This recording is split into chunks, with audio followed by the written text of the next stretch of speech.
Everybody, how's it going? It's Taylor Campbell here, and welcome back to Comic Crash, my little show on the internet where we talk about comic books and stuff. And today, the stuff I wanted to talk about is Toy Story stuff because it's still Toy Story month. I love Toy Story month. So much fun. Where we talk about all things Toy Story, movies, comics, video games, whatever it be. And today, I wanted to talk a little bit about some canceled projects and some canceled subjects that were part of the Toy Story mythos and then all of a sudden weren't. While the Toy Story movies have done a really great job of cleaning up at award shows and such for, just being great movies, its video games have not been, too terrible. They've been pretty well received, especially considered against other movie tie-in games. You had Toy Story 1, which was this great action platformer of not super difficult. And then you had Toy Story 2, which is, a lot of people I talk to consider it to be one of the best 3D platformers, especially on the PlayStation. Then you had the Toy Story Racer, which was a fun little kart racer, had some fun mechanics to it. Then you had Buzz Lightyear of Star Command, which, while simple in concept, was very well made, very solid. And then you had Toy Story 3, which completely changed the way that Disney made video games. But along with all of those great subjects, there have been many, many canceled projects. And I wanted to go ahead and take a look at some of the more prominent ones and kind of show off what could have been, as well as speculate, whether or not those games would actually be any good. So let's hop right into it.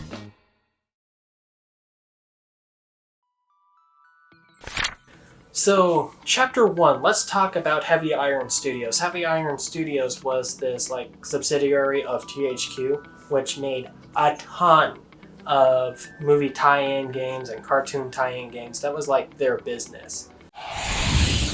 THQ. And Heavy Iron Studios was already in a great relationship with Disney and Pixar. They made The Incredibles game in 2004. They made Rise of the Underminer the next year in 2005. Ratatouille in 2007. They made the WALL-E game in 2008, and they made Up in 2009.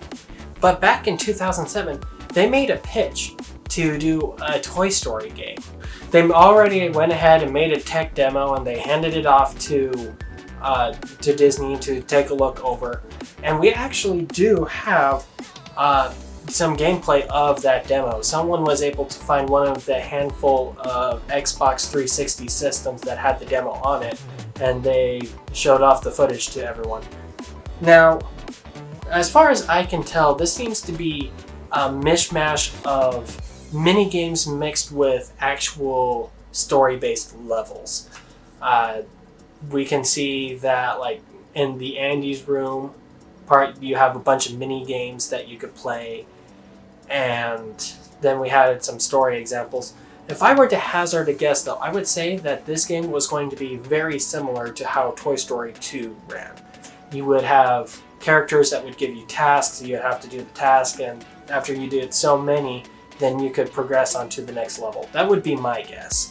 Now, Woody and Buzz are both playable in this demo, and it seems like for the most part you can switch between the two at any point that you want to, except for a couple of the more on-rails story missions.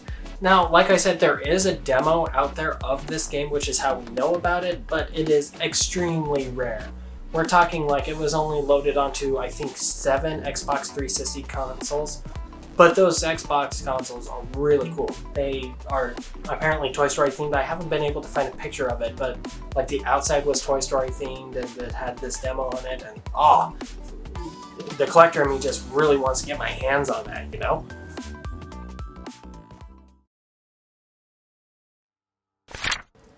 The next thing we have is a Toy Story game for the PlayStation Wonderbook. Now, the Wonderbook, if you haven't heard of it, that's because, it's super obscure. I didn't even hear about it until I heard about this game first. The hope behind the Wonderbook was that it was this augmented reality device. You would set it up and the PlayStation camera would look at it, and you'd have the Move controllers, and a combination of all of that would allow you to interact with this kind of item that was placed on top of this book, and the image would show on the TV and whatever. It was augmented reality. By the time Wonderbook was released, it was already kind of obsolete. I mean, other people were doing augmented reality like Nintendo was doing, and they were doing it better. But then, there were only a handful of games ever released for this thing anyway. There were a couple of original titles with it, and there was this Harry Potter spellbook thing that it would show an image on the screen that was hiding over on top of the book, and as you interacted with the book, the image would change on the screen. And I guess you could kind of think of it as like a super high-tech pop-up book was the idea behind this concept. And one of the concepts for it was a Toy Story game.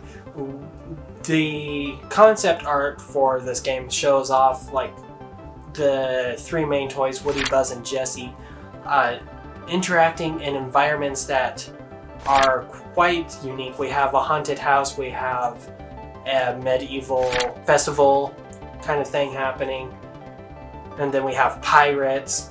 And it's cool that there were different locations that these characters were being put in that wasn't just, space or western, which is kind of what they seem to be relegated to. I always liked the idea that Toy Story was like super expansive, and being able to put these characters into different environments like it was actually, playtime kind of thing. Like, I feel like that actually captures the spirit of Toy Story really well.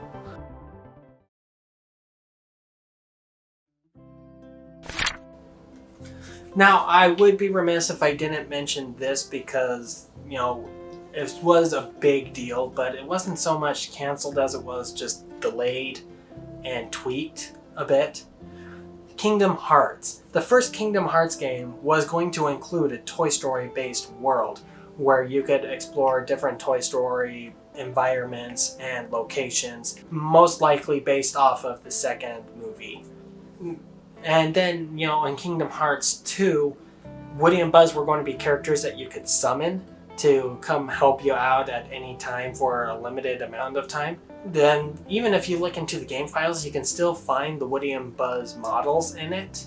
And through cheat codes, you can even summon them into the game. They just don't do anything because they weren't programmed with anything. That was there. That was interesting. The toys did eventually make it into their own Toy Story world in Kingdom Hearts 3. So I feel like we're not actually missing that much.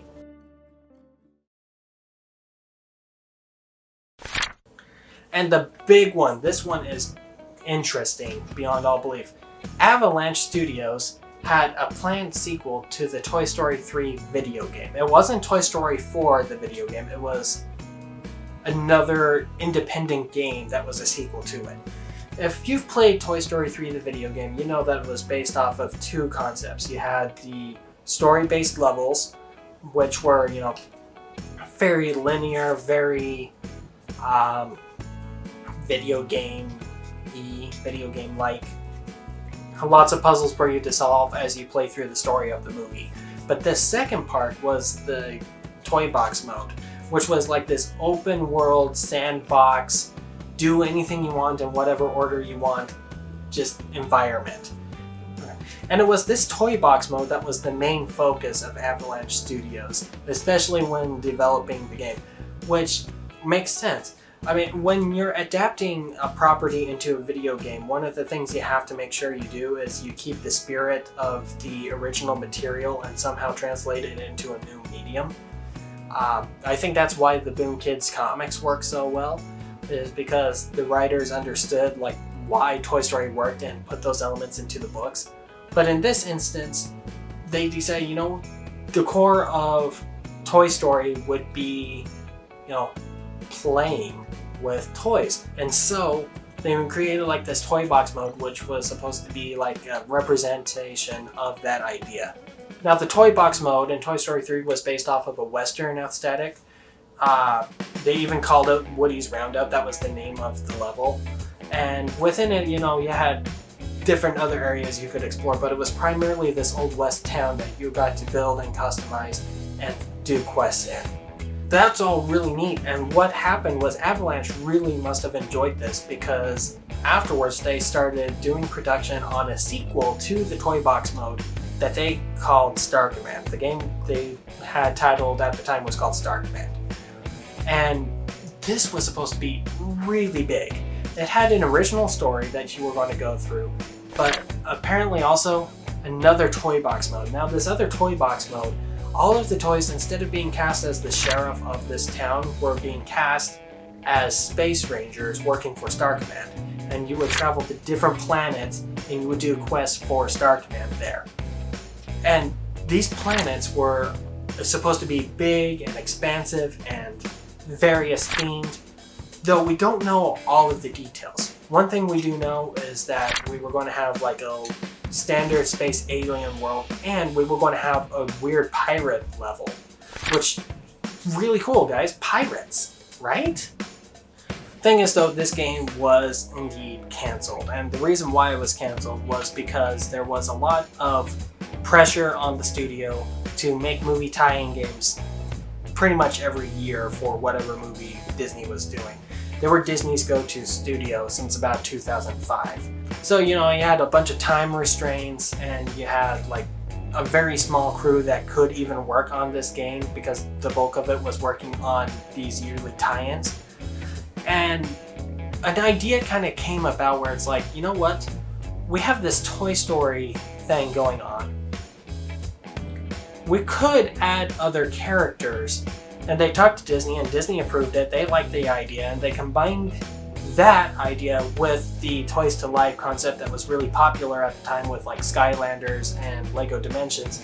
And they created Disney Infinity.